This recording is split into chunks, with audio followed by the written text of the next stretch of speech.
ఎమ్మెల్యేపై అసత్య ప్రచారాలు సాగిస్తే సహించేది లేదు. తెలుగుదేశం దళిత నేతల హెచ్చరిక.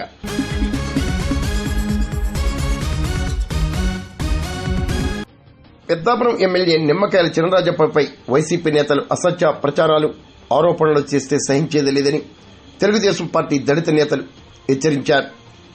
బుధవారం సామర్లకోట పార్టీ కార్యాలయంలో నిర్వహించిన విలేకరుల సమావేశంలో తాతిపూడి కృష్ణబాబు, అందుగుల జార్జి చక్రవర్తి, కాళ్ల రవీంద్ర, పోలేపల్లి బాబీ, కాపవరపు కుమార్ తదితరులు మాట్లాడారు.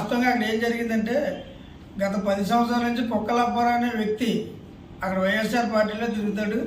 10 సంవత్సరాల నుంచి అతను టెండర్ పాలసీ లేకుండా అధికారులను బెదిరించి కాంట్రాక్ట్ చేస్తూ వాళ్ళందరి దగ్గర డబ్బులు వసూలు చేస్తూ అక్కడ తప్పుడు అసాంఘిక కార్యక్రమాలు ఆ క్యాంటీన్లో కూడా చేసిన వీడియోలు మా దగ్గర ఉన్నాయి, ఆధారాలతో సహా మా దగ్గర ఉన్నాయి.